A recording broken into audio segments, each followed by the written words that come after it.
Ибн Мас'уд радиаллаху анхудан келет. Бұл хадис Бухариде, Муслимде келет. Ибн Мас'уд радиаллаху анху пайғамбарымыздың сахабасы, бұл сахаба айтады: "Қала лин-наби саллаллаху алейхи ва саллям, иқра алейя ал-Құран." Пайғамбарымыз бұл сахабасына: "Маға Құран оқып берші" деп талап қылады. Маға Құран оқучу дейді. Ошондо бұл сахаба: "Я Расулаллах, aqra'u алейк ва алейка унзил." О Аллахтың елшісі, Құран сізге түшті ғой. Құран сізге түшірілген. Мен сізге Құран оқып берейін бе деп айттым дейді. Ошондо пайғамбар саллаллаху алейхи ва саллям: "Инни ухиббу ан асмa'аху мин гайри." Мен Құранды башқа біреуден оқуын қалап тұрам. Маға Құран оқу деп айтты. Ошондо бұл сахаба айтады: "Мен пайғамбар алейхиссалату вассаламға Ниса сүресін оқып баштадым" дейді. Ниса сүресін башынан оқып баштап: "Факайфа ида джи'на мин кулли умматин би шахиди ва джи'на бика аля хаулаи шахида" деген ушул аятқа келген учурумда дейді пайғамбар саллаллаху алейхи ва саллям: "Хасбукал ан" дейді. Болды, жетет, ушул жерде токто деп Құран оқуымды тоқтатуымды талап қылды дейді. Бұл аятта Алла субханаху ва тааля эмнени айтып атат? "Факайфа ида джи'на мин кулли умматин би шахиди ва джи'на бика аля хаулаи шахида."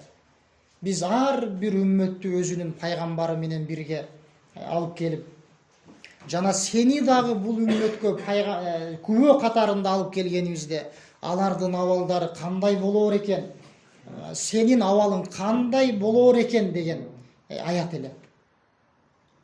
Ушул аятка жеткен учурда пайгамбар саллаллаху алейхи ва саллям: "Болду, жетет" деп Ибн Мас'уд радиаллаху анхуга айтат. Алла субханаху ва тааля кыямат күнү ар бир үммөттү өзүнүн пайгамбары менен алып келет. Ар бир үммөт өзүнүн пайгамбарын ээрчип келет.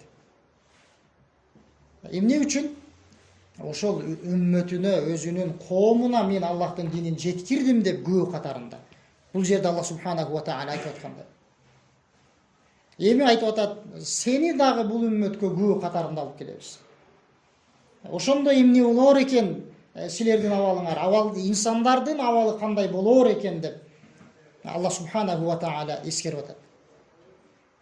Шейх Ибн Усеймин рахимахулла айтат: Алла субханаху ва тааляга күбөлүккө өтө турган адамдар эки түрлүү болот дейт кыямат күнү. Биринчиси, бул жерде эскерилип аткандай, пайгамбарлар айтканыбыздай өзүнүн коомуна мен динди жеткирдим, мен Аллахтын жолун баяндаганмын деп туруп алар күбөлүккө өтөт. Пайгамбарлардан кийинки күбөлүккө өтө турган адамдар бул уламалар, алымдар. Пайгамбардын динин жеткиргенбиз, пайгамбарлар өзүнүн динин жеткирип өткөн деп күбөлүккө өтүшөт. Жеткиргенбиз, биз айтканбыз, дегенбиз деп алар Алла субханаху ва таалянын алдында күбөлүккө өтүшөт. Бул жерде Алла пайгамбар саллаллаху алейхи ва саллям ушул аятка келгенде: "Болду, токтот, жетет ушул жерде" деп Ибн Мас'уд радиаллаху анху айтып атат. Ошондо бул сахаба айтат: "Фалтафатту илейхи фа иза айнаху тазрифан." Пайгамбарыбыз ошентип токтот дегенде мен пайгамбарыбызга монтип кылчайып карасам, пайгамбар саллаллаху алейхи ва салламдын эки көзүнөн жаш тамып ыйлап жаткан экен. Себеби пайгамбар саллаллаху алейхи ва саллям бул жерде Алла субханаху ва таалянын сөзүнөн таасирленип ыйлап баштады.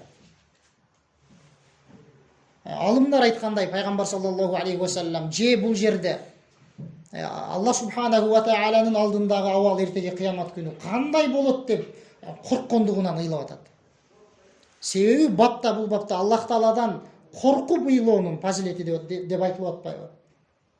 Эртеңки кыямат күндөгү азыркы аятта айтылган абал кандай болот экен деп кабатырланып пайгамбар саллаллаху алейхи ва саллям ыйлап баштады. Же болбосо алымдар айткандай, кубанганынан, Аллах Таалага умтулуп, Аллах Тааланы сүйүп жакшы көргөндүгүнөн ыйлаган. Демек пайгамбар саллаллаху алейхи ва саллям мына ушундай болгон абалы. Хадис айтқанымыздай муттафақун алейх болған хадис.